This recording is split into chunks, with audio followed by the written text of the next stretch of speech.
Hello and welcome to the second episode of Agents Across the Pond. Now, this is a space where UK agents and US realtors talk honestly about what works, what doesn't, the highs and lows, and everything in between. Now, as we said last week, this isn't a podcast just all about the hype. It's real conversations about sales, lettings, marketing, and let's be honest, the therapy that we all need as estate agents and realtors as we run our businesses. I'm Liam Gretton. And I'm Danny Smith. And as you can tell, Amanda is not with us this week. Obviously, life just gets in the way, but this is the good part about a podcast. We can adapt, we can pivot, and we can still make it work. Come into your ears wherever you are, sat on the motorway, sat in the gym, or even sat waiting for someone to turn up for a viewing. Now, if you listen to our very first episode of Agents Across the Pond, you will have noticed that we were cut short ever so slightly. So just going back to that episode, I was just about to finish and say, if anyone has enjoyed the podcast, please go into the comments and leave us your best realty or estate agency joke. Now, Dan, recapping over last week, obviously we were talking about the barriers of entry. I found it really interesting, and I'm surprised by how many people that I've spoke to this week within the estate agency world and kind of gone, why don't we have lockboxes? Why don't we do this? Why don't we do that?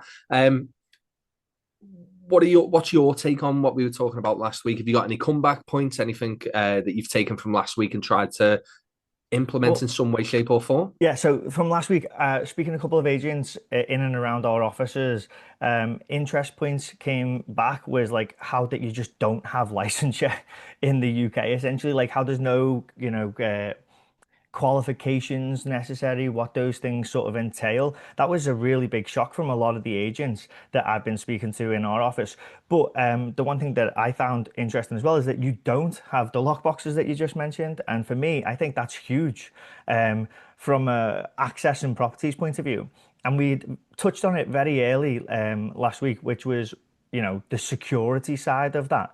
And that was when we do our licensure, we have to get fingerprinted, and we talked about it last week on the podcast. And that sort of helps ease the seller's ability to want to allow people into their home and to allow buyers agents to come into the home. And I actually have brought a lockbox to show you guys this week, even though, oh, hello, there it There is. we It's go. I right can here with see it, me. mate. It's right here. And on the bottom of the lockbox, we would just hit the bottom here like so. And the lockbox would then start blinking red, as you can see. And then we would use an app on our phone, which would then Bluetooth connect to it. That app is connected to our licensure, which then approves us to view the house. We've also had to schedule a showing beforehand, which we also discussed. And then from there, we go into the property, and everything is monitored through that lockbox. Every person that wants to come in the door has to get the keys from the lockbox. Means they have to Bluetooth connect. Means their app connects with the box seamlessly, and then from there we record every agent that comes through the door. So if anything was to go missing, we have a track of who went through the house that day, and we can go back and ask questions. And obviously as well, there's occasional times where agents, don't lock the door properly. Not every home is the same, and locking it up is not as easy as it can seem to be. Mate, it's So it's probably the same, Dan, that in the US you will also get a few horror stories within the industry. I've heard of agents who've been to properties, the seller's been away for 2 weeks on holiday. The agents drove over the front grass verge, no care in the world. They've left lights on, they've left doors open, and the sellers are out in Spain on a 2 week holiday. It's absolutely mental. There's something you mentioned there, which I find really interesting if we kind of recap over last week's pod. It's all about the seller's ability to allow viewings to go ahead. Now, I have a seller at the moment who's under offer, and we're going through that legal process. However, he's having a real tough time finding a property that fits the bill, and he's phoning up agents. And by the time he's got the ability to go and view the property, they're already accepting offers and not allowing that viewing to go ahead. And it's really frustrating. I was on the phone to him earlier on, and he was saying, Liam, I found a property on Instagram.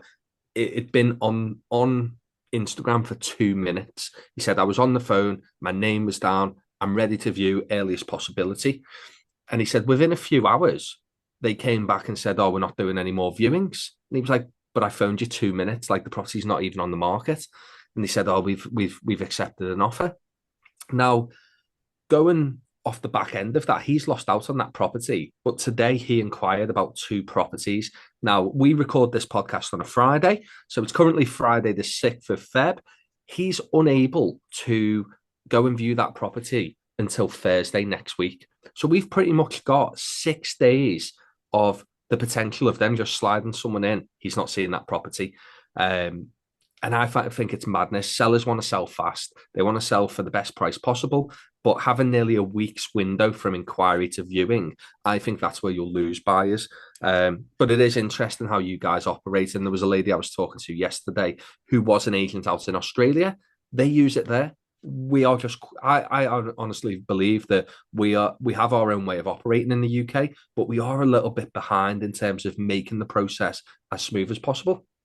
I agree. The lockbox is such a key tool into allowing other agents that, built on our trust system can get you into the door that day.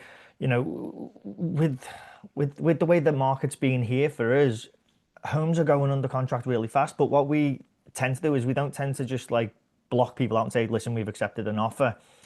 We tend to do what's called best and final, and give the opportunity for people to present offers. We say that the time that they have to present the offer is by Thursday next week if we already have multiple offers through the door. And then we say if anyone wants to view the house between now and then, get your showing scheduled.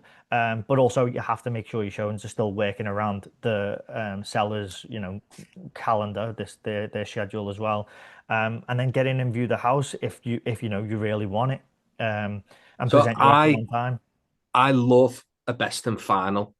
I think from a seller's perspective, it can be quite overwhelming having three, four, maybe even five offers on the table, because then you have to really get into the nitty gritty and decipher who is the best buyer, Yeah. because not necessarily the best offer is the best buyer. Now, I like best and final, should I say? However, I think we need to restructure this wording. And I believe that best and final puts a lot of pressure on the buyers because they know, listen, this is going to be your final offer. It's your final kind of throw of the dice. They know there's a strict time frame that's been put in place. And they also know that they can lose that property over a pound or over a dollar.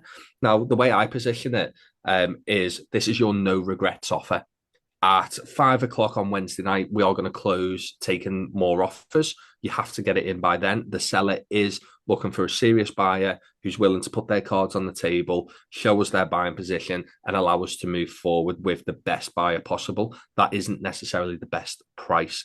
And I think there's three areas to negotiate on. Now, that's something we'll talk about later down the line. But that no regrets offer, basically, in the UK, I would say, is if I lose this property and it sells for £1 more, I have absolutely no regrets that that property's gone. It just wasn't meant to be. I put my cards on the table and that's it. I think when it comes down to the offers, obviously everyone fixates on the price, but I think we've got the price, the size of the deposit, or would you call that a down payment? Yeah, we have initial deposits and then secondary deposits in our Okay, so transaction. our deposit actually only gets paid to the solicitor 3 months after we've actually sale agreed the property. So right at the very end, that's when the deposit gets put down. But as I'm looking at it, that no regrets offer, best and final offer, it's price, it's position, it's the deposit, it's are you buying with mortgage, are you buying with cash? Do you have your solicitors in place? You got your mortgage advisor in place? Are you ready to move forward proactively? What are your thoughts on that on best and Just final? to just to touch on that as well, and I think there's even little more details that you've got to go into when it comes into best and final. I'll tell you a couple stories, or a story, should I say, in a second. But the one thing that I think adds tremendous value is cover pages to contracts because contracts are so big. They're around about like 20 pages once you put it all together with the the mortgage approvals and stuff like that to say that these people can buy the house.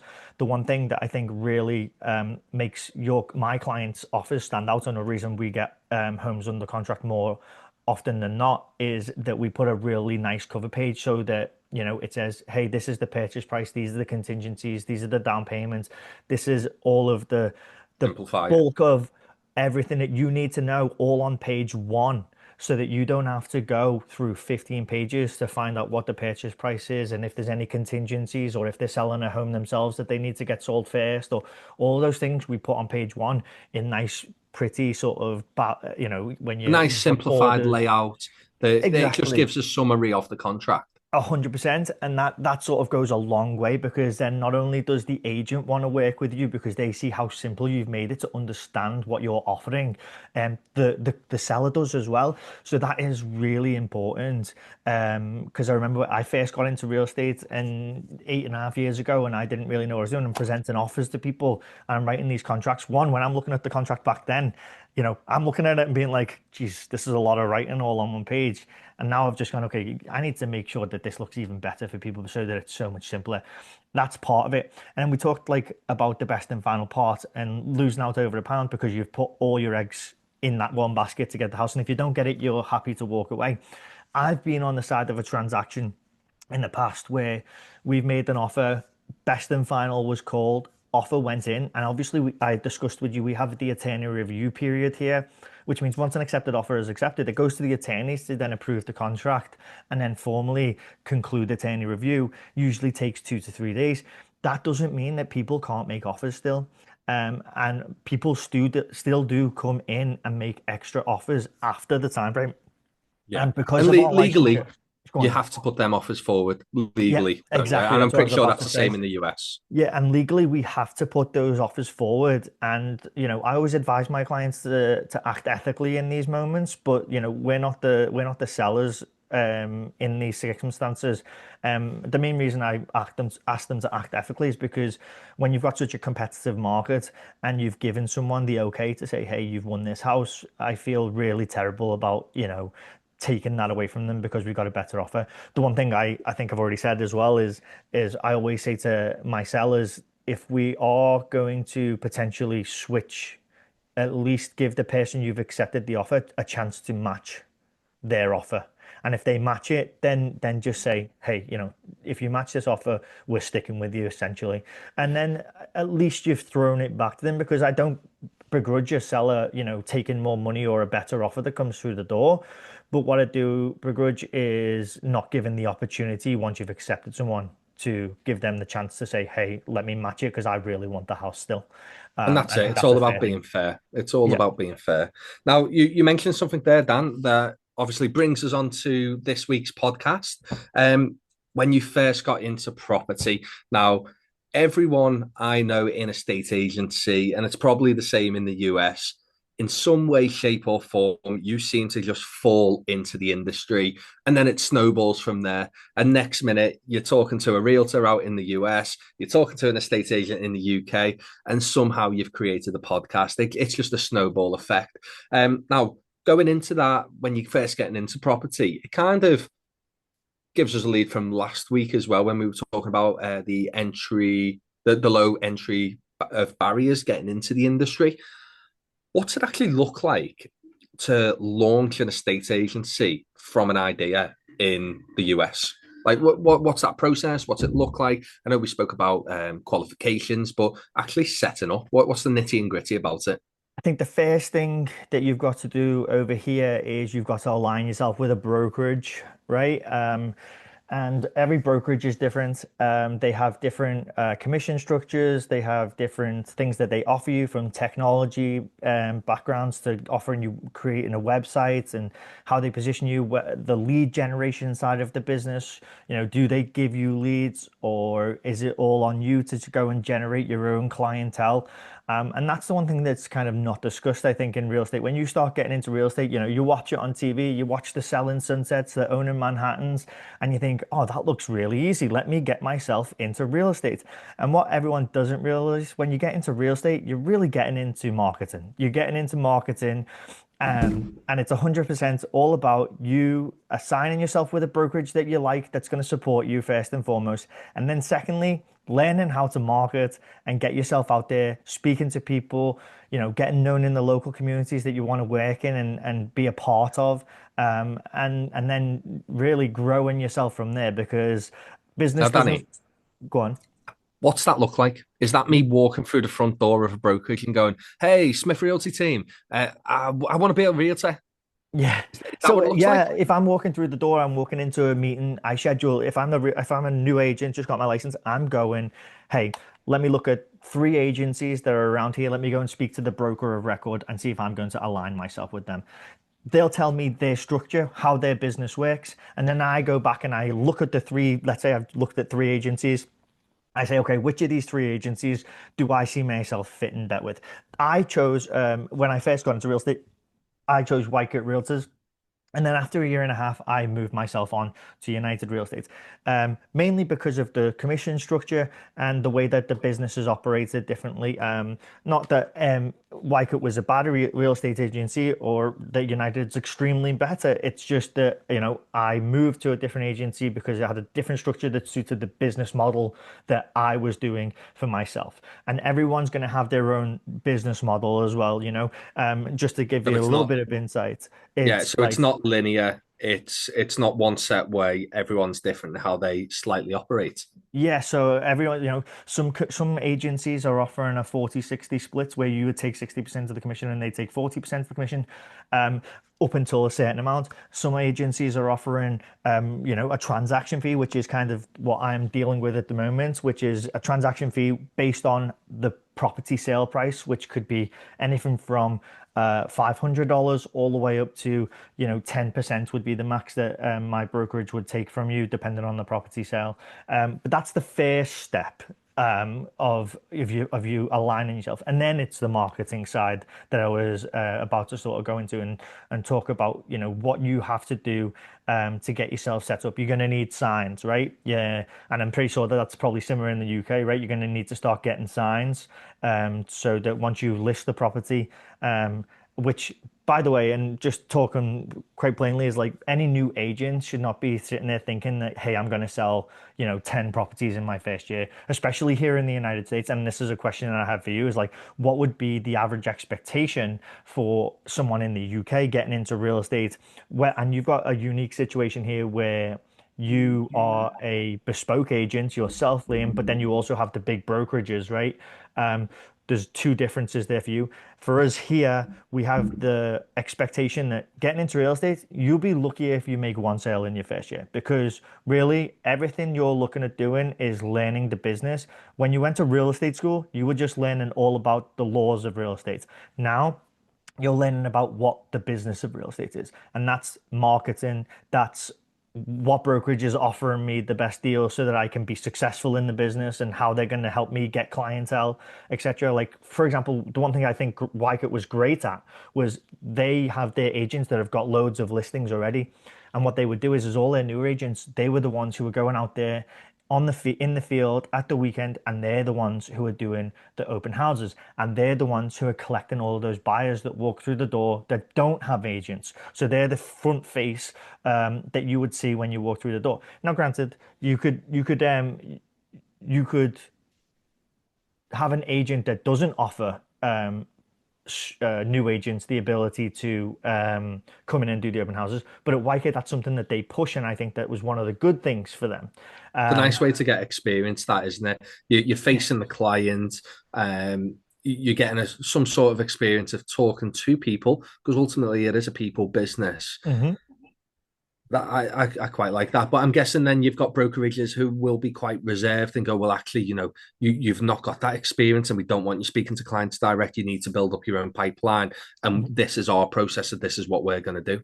Exactly, and that's kind of more what Restrictive. I think my new brokerage is, if you know what I mean, because they don't charge anything or tremendous amounts of money to the client, or sorry, to the agent. Then you get the full commission to then reinvest into your business. How are you going to Yeah. market? What are you going to do? And sometimes as well, different agencies have different, rules on how you're going to position yourself. My agency allowed me to position myself and create my own team. Some brokerages are not fan of teams. Some brokerages don't want to have that structure. And you've got to align yourself with someone that fits the values that you want and will allow you to brand yourself as well the way you want, as well as pushing their brokerage name too. So interestingly, there, Dan, really good good point that you made in terms of brokerages and what they allow you to do, not do. For anyone listening in the UK at the moment, EXP has been in the UK for around about 6 years. Now, I've just hit my 5 year mark. So that's a half a decade with EXP as a self employed agent. And I've noticed this develop over the last, half a decade, where at the very beginning, it was your Liam Gretton powered by EXP, and that was it. It's linear. And you have your way of operating, and that's down to you. EXP don't have a say on your fees. They don't have a say on who you work with, what times you work. That's down to you. You're accountable to yourself. But the split is 70-30. And then there's a little bit of a shares option, which I'm a big advocate for. But that whole process over the last 5 years of just being linear has pivoted. So now teams are available. So you could be Smith Realty team powered by EXP, and then you have self-employed agents underneath you. And if I'm right in saying that's kind of how you're looking to operate in the US. Now, again, what I do like about it is last week we were talking about the traditional model of a state agency in the UK and how it's someone's name or it's someone's company, and then you have employed agents. Those businesses now have the ability to come over to EXP. So established businesses can come, they can cut their overheads. They can now be I'm just looking at the cafe over the road. It's called Brown Bear. They could come over if they were a business and go, we are Brown Bear estate agents. They keep the branding, they keep the way they operate. They've still got all that brand awareness. They're getting people through the front door. They can keep their office. But the only difference is their business winners, the people who go out and get the clients to sign up to list their properties, they have to be self-employed. Mm-hmm. So everyone else in the background, your negotiators, your sales progressors, your photographers, your video, they can all stay within the business. It's just the actual lister, the person who wins the business, has to then become self-employed under the EXP model. And within that, I guess I have a question for you there. Is it like franchised though? Like, so if you talked about the big names, and you said there was an office manager, could that office manager, pick up shop and be like, "Hey, let me move me and all my employees over here," and basically cut ties with the current situation? no, so it's not a franchise, No. because it's a brokerage. Now, there are franchise models in the UK. So Purple Bricks is a prime one. They used to be a franchise. EU Move, I believe they're a franchise. Northwood, there's quite a few. Yopa, that's a franchise. So essentially, you purchase a territory where with EXP, you're not tied down to an area. So for the listeners out there, I'm in a place called the Centre of the Universe, Liverpool, the Wirral. Now, I can go and sell a property in London, which is 2 hours away. And I know for the US listeners, 2 hours isn't a long distance. However, in the UK, it's the other end of the earth. But I can list the property there. So I'm not tied down to one specific area. Now, what I do like about this team's model, there's a guy who's going to join us in a few weeks called Ben Moore, and he's based near Blackpool. He's launched his team. So there's him and a guy called Liam, and they're bringing on other agents. Now, if Liam wants to go and set up himself, he can do. He has that ability to turn around to Ben and go, listen, mate, I really appreciate all the help you've given me, but I want to go and set up my own team. Now, within EXP, we have something called revenue share. Liam's already under Ben, so it doesn't matter where Liam goes. Ben's always going to retain that revenue share from Liam. So if Liam goes and builds up his own team, Ben's still benefiting from that revenue share model, and that money doesn't come out of Liam's pocket; it comes out of EXP's pocket. I think that's the beauty about revenue share, really. But yeah, it's not a franchise. It's a brokerage. It supplies the tools, tech, systems, and support to run the business. And even if you're an established business now, you can go to someone like EXP and use all them systems and support in the background, and it's going to cut your overheads. And it's getting in a mindset, because bear in mind, the UK operates in a very traditional way. As soon as someone's trying to innovate the market, everyone pushes back. They don't want to know, because everyone's a little bit skeptical, because they know the way that they operate. Is it going to change the operations? Probably not. Is it going to change how you get paid? Absolutely. As a business owner, I reckon you're probably walking away with more money using a brokerage. Um, I think I agree with you as well. There are benefits to the brokerage model, the brick and mortar models where you've got offices that you can go to, you can take your clients to, but that's in my opinion, it's in all there. Like I love, just meeting. I'm meeting clients tomorrow. I've got a buyer that I'm meeting tomorrow morning, and I'm meeting him at Starbucks in the town that he likes. And if you've been to Starbucks, like you can sit in there. In fact, in most of the Starbucks here, they've got little quiet rooms now as well, where you literally can go and sit in a quiet room in the Starbucks with someone and actually work, do business, meet clients, whatever it is you want to do. So people like that over here, like being on the go. Not many people are, like you say, going to, a specific office. Don't get me wrong, you do miss certain aspects as an agent, from the center point of printing, you know what I mean? Like Mm. most of these bigger brokerages are like that. They're offering you the chance to print your flyers out, this, that, the other, and it's at no cost to you. Whereas most of the time I find myself, especially with my professional brochures, I'm hiring them from out, and they're a cost to me. But again, the level of the brochures is a level of professionalism that even when you're at these bigger brokerages, they have some stuff, but it's all very generic. It's not your brand, if you Yeah. know what I mean. It's their brand with your picture put into it. Um, and I think this model is a way to separate yourself, make yourself look like you're the person that they want to reach out to rather than the brokerage name for information and to be the resource. And at the end of the day, you're the one that's touching the client. So they should touch you. They should reach out to you. They should say, they should reach out to you, and essentially be the one that you're the resource that they use, whether it's for you've purchased the house from you and they're then looking for a plumber or an electrician or whatever it might be.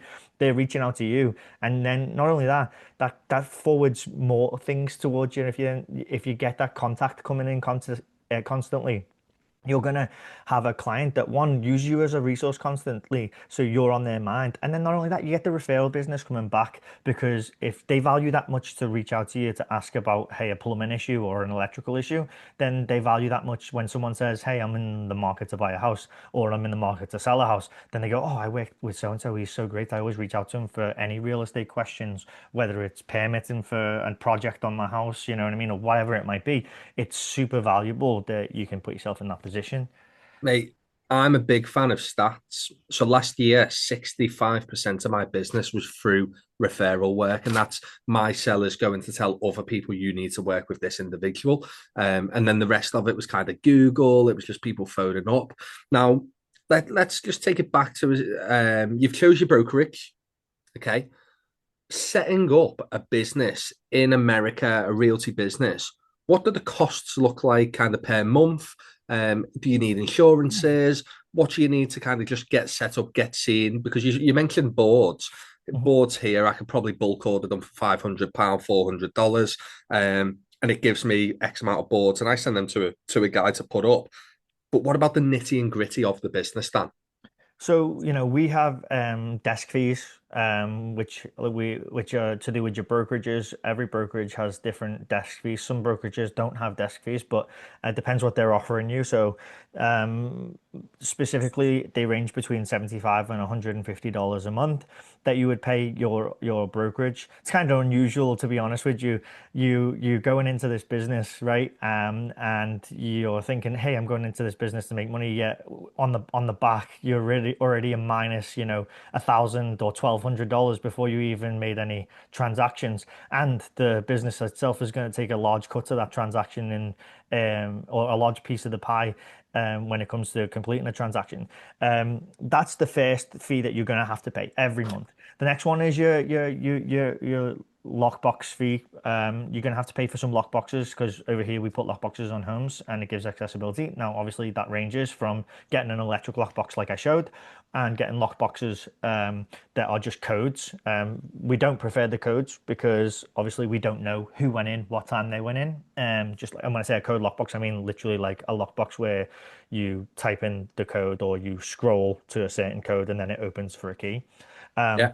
we don't like using them usually because there's no tracking of anybody who's going into the home. So that's why we like the electric lockboxes.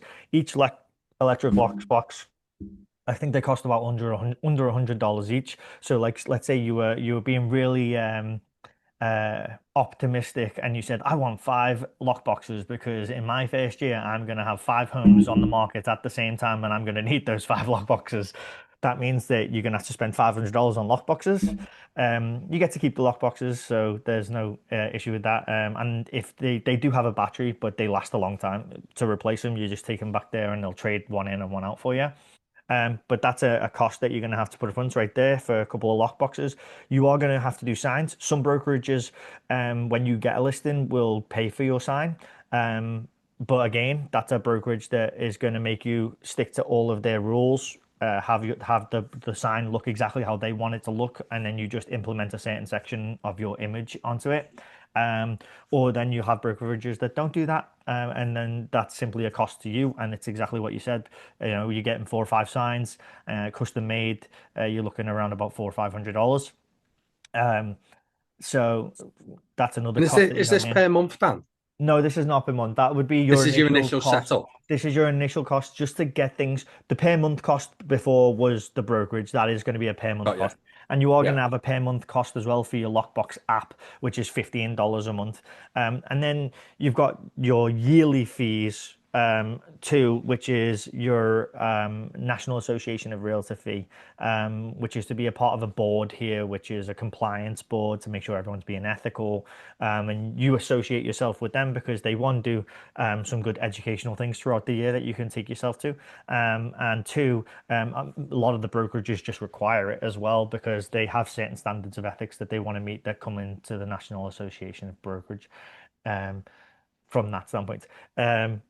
Yeah, I'm trying to think of the costs here, like marketing. You're going to have different day-to-day costs that everyone doesn't like. Do people pay for leads over here? So if you don't have an active way of getting clients, as you walk through the door, there are people who use services to purchase leads. Now, you don't know what those leads are, whether they're good leads, bad leads, cold leads, hot leads. There's no way of knowing, right? It's just a service that you could pay for every month, and they'll say, "Hey, I provide you with leads," as well as like a CRM database to track all of those leads that come in. But the one thing that's most important, I think, when it comes down to all of those things is getting leads through the door is not really that important. I think in your first year, the most important thing is learning how to communicate with those leads, right? You've got to be a source. You can't just be like, hey, pick up the phone to someone that's just come in as a new lead that you've purchased online and expect that they're going to work with you. This business is all about trust, and you've got to create that. So learning how to communicate with clients, learning how to interact with them, get in front of them, meet them, and then build that trust is the lucrative side of learning in your first year of business. So if I was saying to someone, what would I spend money on in my first year? I'd be spending money on learning how to interact with my clients, learning by speaking to other agents or going to some kind of seminar or even having a coach even that teaches how you can talk to people in a way that's gonna make you come across genuine, not like a salesperson because, although you are selling a house, you don't want to come across as a salesperson because people will just turn off to that immediately. So Um, I've got a real unpopular opinion here, Dan. And tell me if you think I'm wrong, because this is what this podcast is about. It's about communication, yeah. it's about learning from each other, it's about me giving an insight to US agents, you giving an insight to UK agents. You mentioned the coach there. Now, I understand that if you want to get better, you invest into a coach. If you're going to play tennis, you have a coach. If you're going to learn how to play golf, you have someone teaching you. I also think that we live in a world now where there is so much information at the tip of our phone, whether that's TikTok, Instagram, Facebook, just general groups. There's so much information out there that when you're first launching a business, especially a business within within real estate, not everyone has that surplus money to go and spend on coaching. So I would say actually save your money. Don't go and spend it on a coach because you can go and listen to the likes of Gary V, Andy Elliott, Jordan Belfort. There's so many people out there who have experience in sales, who have experience in being innovative, looking forward, and seeing opportunities. That there's literally little pieces that you can take from each individual to create your own persona of how you're operating with people. And then you mentioned something else in terms of that kind of setup. I think if I was launching a brand new business tomorrow, the first thing that I would invest into is Google, SEO, and the ability of AI. Because AI in the next 5 years is just going to shoot through the roof. And I do think agents who don't start implementing it will be left behind. Now, there was something else you mentioned in terms of that setup and launching the business. I'm a big believer that there are three lines of defense when it comes to business. So the first one is the front face. It's how we engage with sellers, engage with buyers. It's our logo. It's how we present ourselves. It's how we answer the phone. It's how turning up on the right time. All the very very basics of business, but it's everything the client will feel, touch, and get that warm fuzzy feeling of. The second one is compliance. Now that's super important. And in the UK, our compliance is you become a member of a redress scheme. You are qualified by the HMRC anti-money laundering governance. You have your professional indemnity insurance, and then you're also a member of the Information Commissioner's Office. Realistically, that's about £1,000 to set up, but super important. You cannot operate without it. And then finally, that third line of the defence is going to be the audit. That's when someone comes knocking on the door and goes, "Listen, Dan, I want to see your files for this period of time." You've got to have it all in order. It's got to be there. Now, I think there's a lot of costs to launching a business, and you mentioned a few there. And if I look at the UK side, I've made a list of if we as we've been talking. I've tried to think of what I was doing 5 years ago when I started. So I started with next to nothing, and I'm pretty confident I took a loan off my dad to get started. Um, but what does that look like? And what does it look like if you're setting up on your own as well, away from a brokerage? I had that kind of safety blanket that EXP had already gone and done a lot of the deals. So all I had to do was open the accounts. So breaking I that have a down, question for you as well, by the way. And if you yeah, could go and send lead, it. if you lead everything into, I would like to ask is like, what was the process of you getting to your first deal as well? So like, go through the setup period and also add like, this is what I had to go through to get to this point, to then get my client, and then to get my clients over the door, and then get my first paycheck essentially. Okay, so I was a little bit unorthodox with my first sale because it was my own house. So, breaking it down, like I don't actually count that as a sale because yes, I listed it, but I didn't do any negotiating on it simply because I've got the emotions of it being my home. So I actually got Ben when he comes on. He did the negotiating for me. He sale agreed it, and then we just carried on with the solicitors. However, my first listing was uh, a family member, so they had a property that had been on the market for 2 years. It was a very unique space. And it just wasn't getting the viewings. I think in 2 years they'd had two, maybe three viewings maximum. Far too long to be sat on the market, and it had just been price adjustment, price adjustment, price adjustment. And I came in, and that was my opportunity. So if I can just push down the actual setup of a UK business Yeah. just to the left for a second, and I take you through that process of, someone's given me an opportunity, and I sold that property for 1% plus VAT. Now, with me being a partner of EXP, EXP holds the contract. So the contract when the seller signs is with EXP. It's not with me directly. I'm just the agent that is named on that contract. So they gave me this opportunity to market the property. That is my window to showcase what I can do. I'm a big believer in professional photos. So we got a professional photographer in. Um, Anyone can take photos, but no one wants. I know you use the MLS, we use Rightmove, Zoopla on the market, but no one wants to look at photos that an estate agent's taken at a dodgy angle that doesn't really show the room. So professional photos are absolutely non-negotiable. So he turns up, he does that, he does a 360 tour. He made me a little video that I never used, and there's a reason for that. And he did me my floor plan. So that is the basics of what I need to list that property. And then there was a window at the time where estate agents, realtors, videography wasn't really a thing in the industry. Everyone was nervous about it. And the videos that you were seeing, it was just a camera panning across the room, onto the next room again, panning across. And it didn't engage with anyone. They were actually pointless. You know, you might as well have just gone through the photos yourself, because that's realistically all they were.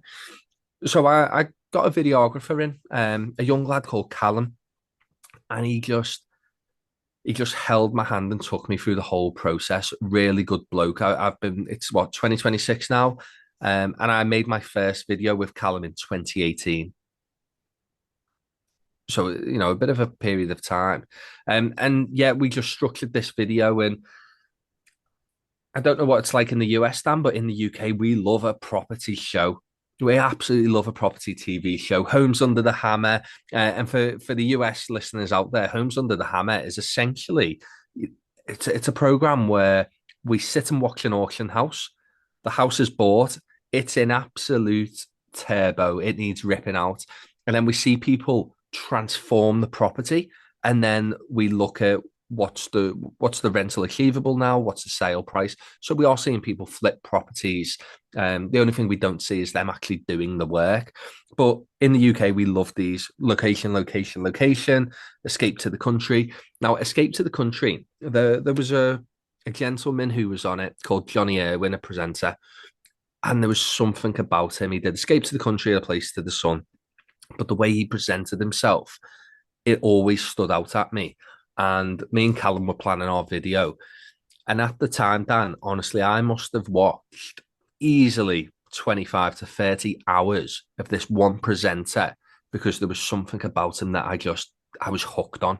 And we basically designed the video around Johnny Irwin and how he presented homes on Escape to the Country.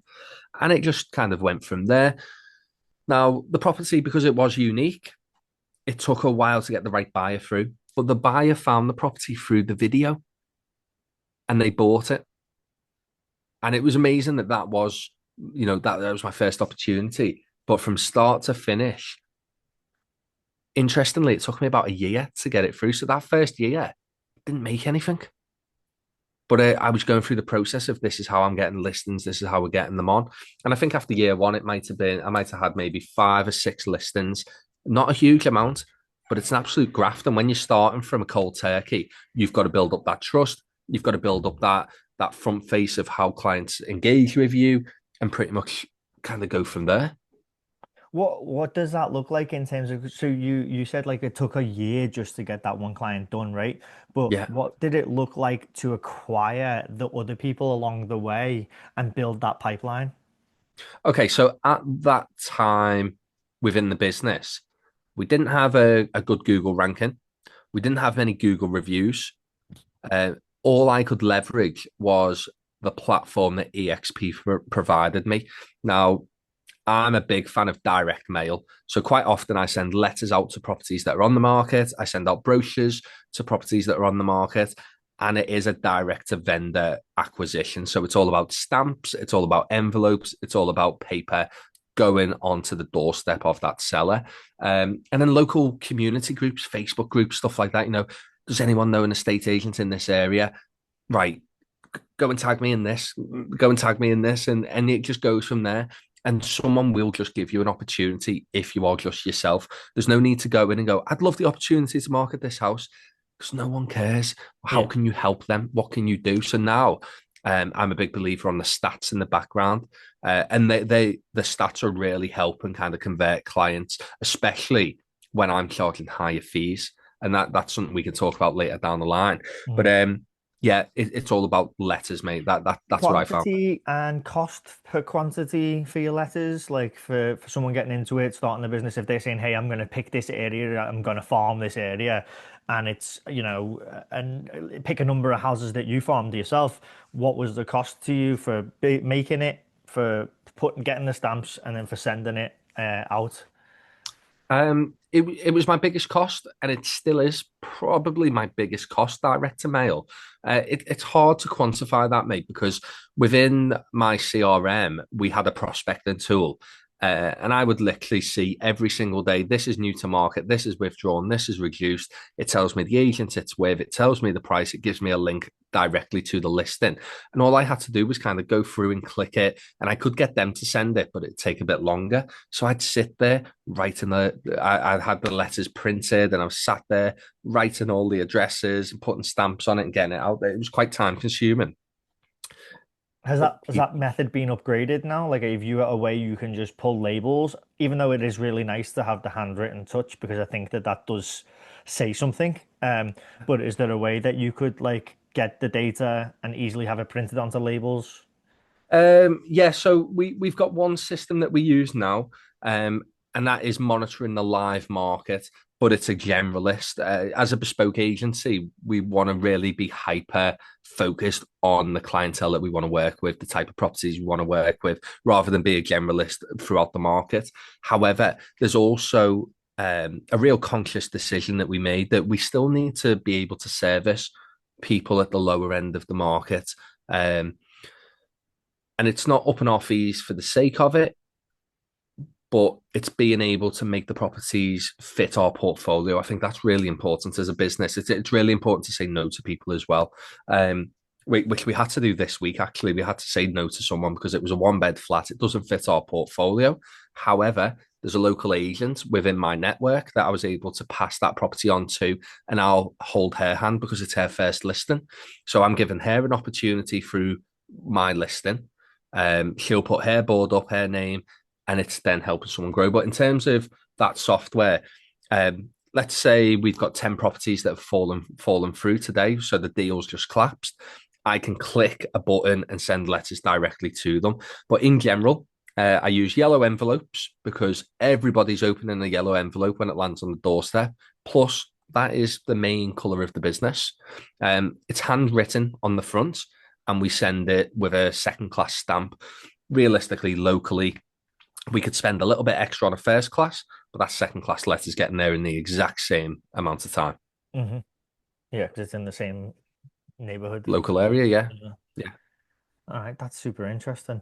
Um, If I'm right in saying, Dan, you can't target properties that are on the market, can you? Like, you can't send letters to those properties. No, we can't. We can't. We're not allowed to. We are allowed to send a letter to a property that is on the market because sometimes we just bulk send it. So we have something called every door direct mail here with the post office that you can utilize. And basically, ultimately, you log into your own post office website and it shows you every route that's going, you know what I mean? Every different route that is going in. It says, hey, 400 of these drop offs are residential, 150 of them are commercial spaces. And you can say, I only want to drop off to residential spaces. You can sort of select what you do. And that's with every door direct mail. That's one method of marketing to people. The other method is just writing your letters, like you said, and getting them printed out or handwritten and stuffing them yourself. And then away you go to the post office, put them in the post box, and then they get sent out with a stamp. You can do the Okay. same way. Um, but you can physically track everything if you know exactly where it's going with every door direct mail. And that's just a different method. I think honestly though, it's a little bit more expensive than just going buying stamps, Yeah. envelopes, and then excuse me, printing out letters. So we like targeted an area last week because we have a buyer that is in a specific area that wants to buy a home. They missed out on a house in the area and they said, "Oh, we're so gutted, there's nothing on the market in this specific area that we're after." So we said, let's make a letter, reach out to all the people in the area and just saying, hey, listen, we have a person who's buying in the area. They really want to be in this community. They have friends and family locally. They want to be in this school system for their children. And, they're looking for a home. Do you or anyone want to know what your house is worth first and foremost, but also like have the interest in selling your home because we have a buyer that you one might be able to do an off-market deal for, or two, you might just want to be ready to start listing your property and put it out there to the market because you want to obviously entertain the most offers as you possibly can to get the best Yeah. price. I That's what think we just sent out. I think next week, Dan, it's probably worth us really getting into the detail of that client acquisition, finding the client, the places to go, just so the listeners out there, we might say something and they might go, oh, you know what, that's a really good idea. Why aren't I posting this in a local community group? Where I know this week, and it'll happen more than once, we want to focus on one key area of the podcast. And naturally, because I'm passionate about it, you're passionate about it, we will divert off and just start having a general chat as we do when we're on the phone in the week or what be. Um, but there's definitely some interesting bits there. I am surprised by kind of the setup and the overheads and stuff like that because as much as I've always found real estate agency, um, a relatively easy industry to step into, but it's a very hard industry to establish yourself, become knowledgeable, and actually be able to be in a position to advise clients on the do's and don'ts of selling a property ethically. Um, I think anyone can sell a house. I think a house 9 times out of 10 will sell itself. I don't believe there's anything we can say when we're sat in that living room, hallway, front garden, back garden that will make anyone change their mind to go, yes, this is the property for me. I think honestly, mate, there's a lot of different interesting ways that we can go with this podcast. And I think for me, one of the biggest things I like to talk about, is financial literacy, for people in general. But also when it comes to this, it's like you can't just walk into this real estate business. Like you said, you just even said it before. I had to take a loan from my dad to get my business up and running. You can't walk into this business cold turkey unless you've got a solid foundation. So like, and what I mean by that, I mean is like you've got money saved, number one. Because if you're not bringing in money and you need to support yourself, then you're gonna need to be making money some way or another, right? So, or you've got to be really young, where you still live with your family and you've got their support behind you. Um, there's got to be a good amount of savings so that you can pay to live for a year or so, where you're paying your rent. Yeah, you haven't made a dollar. I mean, I'll give you my specific scenario for me. I mean, I coached. And we haven't even addressed the elephant in the room. I live in America, right? But I don't have an American accent, right? So And my let's wife's from. actually, Danny, well, we should address that. Let's explain why you don't have an American accent. Yeah, so I came obviously to America in 2013. I just came coaching football uh, to enjoy, a year out here, and I actually fell in love with the place. I really enjoyed the culture, the area. I live in New Jersey, right next to Manhattan. I got to travel a lot. It was fantastic. And then I came back for a second year. That's when I met Amanda, and Amanda's we dated for 2 years. We got married in 2016, and ultimately, once I was off a visa and could do what I wanted with myself and essentially pick a career path outside of football, which I still have a very strong passion for. For the Um, US listeners, that is soccer that Danny's talking about. Um, I'm sure all of the kids that I used to coach, that I coach and you still coach, will find that funny.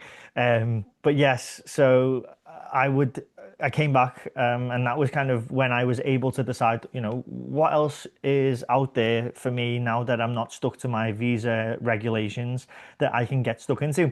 And I always found when I moved here to America, like every home is so interesting because I live suburban New Jersey, right? So like all the homes are so different.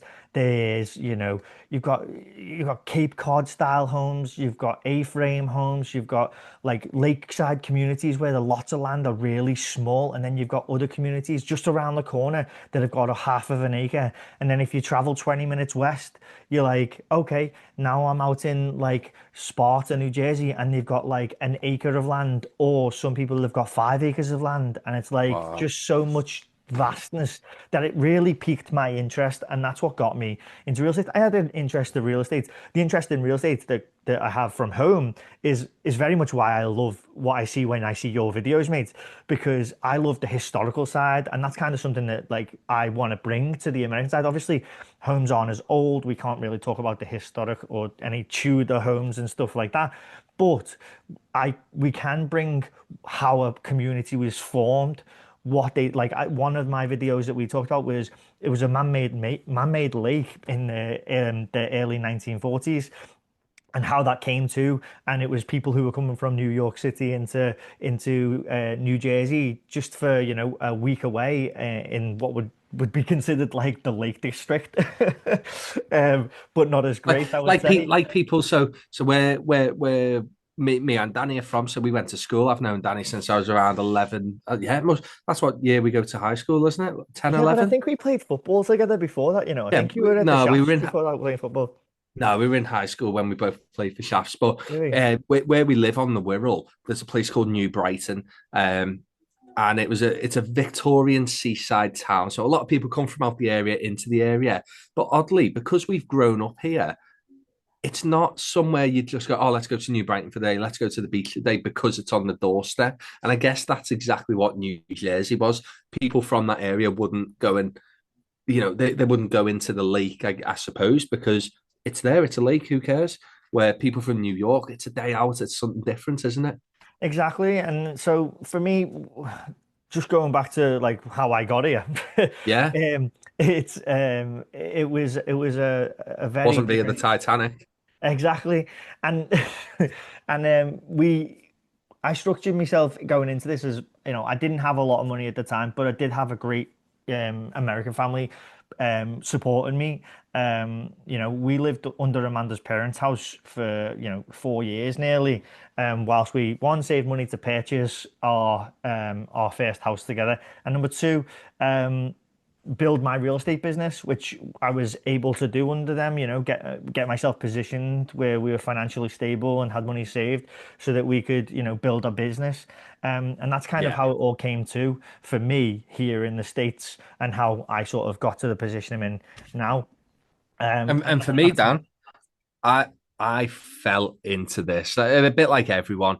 And we can go into the detail of how, why, when, and where, in a future episode. And some people might find it interesting. Some people might say, Liam, you're very boring with this story. But obviously, I know we're kicking on with time now, mate. I guess we really wanted to get into the nitty gritty this week of this is the setup of a business. This is what it looks like. This is the cost of it. And naturally, like I said before, we'll always take swings and roundabouts and, go on to slightly different area of it. And that's what the pod's about. It's just about being real. It's about being human. It's about sharing these experiences and actually hopefully getting realtors and estate agents to walk away with some sort of insight, something that they can go and implement. So because we've got the time now and it's not going to cut out, what I'd like to say is if you've enjoyed the podcast, obviously episode 2, we will be back with episode 3. Give us a like, give us a subscribe, go and comment your best estate agency or realty joke in the comments. And I think for this week, Dan, something I'm quite interested to do is I want you to leave the joke as if you were a realtor searching something on Google. And we'll pick out the best couple of ones, and in a later episode, we'll review them. Is there anything you want to finish up on, Dan, this week? um, I think honestly, I would just like to say thank you to anyone that's listened, first and foremost. And if anyone has specific questions that they want us to talk about in the future, that's something that you should also add value in. Put a comment, say like, listen, I want to know more about this. Even specific scenarios, you've got a person here who's from the USA and focus on the USA questions, and you've got a person who's from the UK, and you've got someone who you can ask questions that are relevant to the UK market.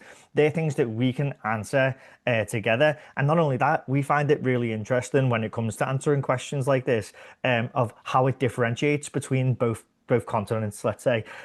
So yeah, throw those questions in there. We'll be really happy to answer any of the questions. And I'll let Liam close us out. Perfect. Yeah. Well, no, Dan, I think that's a great idea. It's all about adding value to the community of agents. So, yeah, like we say, like the pod, subscribe, leave a comment, and we will see you in episode 3. Goodbye, everyone. Goodbye.